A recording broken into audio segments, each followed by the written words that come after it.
अस्सलाम वालेकुम नाज़रीन, e-learning.com की एक नई वीडियो में खुश आमदीद। आज की इस वीडियो में हम देखेंगे कि जेएस बैंक के कस्टमर किस तरह से जेएस बैंक की मोबाइल बैंकिंग एप्लीकेशन को इस्तेमाल करते हुए किसी भी दूसरे बैंक अकाउंट में फ़ंड ट्रांसफ़र कर सकते हैं। इसके अलावा अगर आपने अभी तक जेएस बैंक की मोबाइल बैंकिंग एप्लीकेशन में खुद को रजिस्टर नहीं किया हुआ तो डिस्क्रिप्शन में वीडियो का लिंक दिया गया जिसको देख के आप ये मालूम कर सकते हैं। अब हम देख लेते हैं कि जेएस बैंक के कस्टमर किस तरह से जेएस बैंक की मोबाइल बैंकिंग एप्लीकेशन को इस्तेमाल करते हुए जेएस के किसी दूसरे अकाउंट में या जेएस के अलावा किसी दूसरे बैंक अकाउंट में फ़ंड ट्रांसफ़र कर सकते हैं। तो जेएस बैंक की मोबाइल एप्लीकेशन को जो ही हम ओपन करते हैं तो इस तरह का इंटरफेस हमारे सामने ओपन हो जाता है। यहाँ सबसे पहले हमें अकाउंट टाइटल, हमारा जो मोबाइल नंबर होता है और बैलेंस शो हो रहा होता है। यहाँ पे सिंपल फ़ंड ट्रांसफ़र करने के लिए हमने यहाँ पे ट्रांसफ़र की जो टैब है इसके ऊपर क्लिक करना होता है। जो ही हम इस ऑप्शन के ऊपर क्लिक करते हैं तो यहाँ पे इंस्टेंट फ़ंड ट्रांसफ़र और बेनिफिशियरी फ़ंड ट्रांसफ़र की दो टैब्स हैं। तो जो हमने यहाँ पे सिंपल जो किसी नए अकाउंट में हम फ़ंड ट्रांसफ़र करें तो हम इंस्टेंट फ़ंड ट्रांसफ़र के ऑप्शन के ऊपर क्लिक करेंगे। जो ही हम इस ऑप्शन के ऊपर क्लिक करते हैं तो हमारे सामने यहाँ पे सबसे पहले जेएस बैंक लिखा होता है। ये by default account bank show हो रहा होता है। तो हमने यहाँ पे वो बैंक सेलेक्ट करना होता है जिसमें हमने फ़ंड ट्रांसफ़र करने हैं। तो हम यहाँ पे बैंक अल हबीब में देखेंगे कि फ़ंड किस तरह से ट्रांसफ़र कर सकते हैं। तो हमने यहाँ पे लिस्ट में से बैंक अल हबीब को सिलेक्ट किया और उसके बाद हमने क्या करना है, वो अकाउंट लिखना होता है जिसमें हम फ़ंड ट्रांसफ़र कर रहे हैं।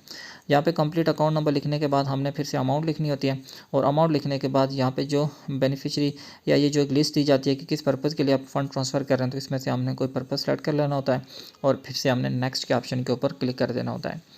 जो ही हम नेक्स्ट के ऑप्शन के ऊपर क्लिक करते हैं तो हमारा जो रजिस्टर्ड मोबाइल नंबर होता है और जो रजिस्टर्ड ईमेल आईडी होती है उनके ऊपर 4 डिजिट पासवर्ड आ रहा होता है। ये वन टाइम पासवर्ड आ रहा होता है। ये जब तक हम एंटर नहीं करेंगे उस वक्त तक हम आप इस ट्रांजैक्शन को प्रोसीड नहीं कर सकते। अगर आपको ये पासवर्ड रिसीव ना हो तो आप रीसेंट कोड के ऑप्शन के ऊपर भी क्लिक कर सकते हैं। तो जो ही हमें ये पासवर्ड रिसीव होता है तो पहले वाले जो 4 बॉक्सेस हैं इसमें हमने जो मोबाइल के ज़रिए हमें पासवर्ड रिसीव हो रहा होता है वो हमने यहाँ पे एंटर करना होता है और लास्ट 4 बॉक्सेस में हमने जो ईमेल के ज़रिए पासवर्ड रिसीव हो रहा था वो हमने यहाँ पे एंटर करना होता है। ये एंटर करने के बाद हमने फिर से नेक्स्ट के ऑप्शन के ऊपर क्लिक कर देना होता है। जो ही हम नेक्स्ट के ऑप्शन के ऊपर क्लिक करते हैं तो जिस अकाउंट में हम फ़ंड ट्रांसफ़र कर रहे हैं उसके बारे में इंफॉर्मेशन हमारे सामने ओपन हो जाती है। हम यहाँ पे उस अकाउंट टाइटल देखते हैं, अमाउंट वगैरह वेरीफाई करते हैं।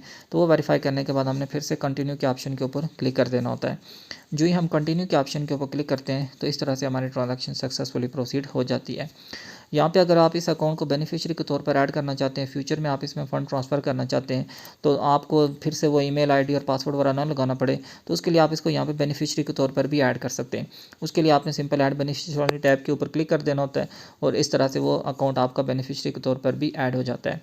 तो फ्यूचर में आपको फिर से मोबाइल नंबर के ऊपर और ईमेल के ऊपर पासवर्ड वगैरह रिसीव करने की ज़रूरत नहीं होगी। तो इस तरह से आप किसी भी दूसरे बैंक अकाउंट में फ़ंड ट्रांसफ़र कर सकते हैं। जस्ट आपने वो अकाउंट सेलेक्ट करना होता है और फिर आपने अकाउंट नंबर इंटर करना होता है। तो ये थी हमारी आज की वीडियो कि किस तरह से हम जेएस बैंक की मोबाइल बैंकिंग एप्लीकेशन को इस्तेमाल करते हुए किसी भी दूसरे बैंक अकाउंट में फ़ंड ट्रांसफ़र कर सकते हैं।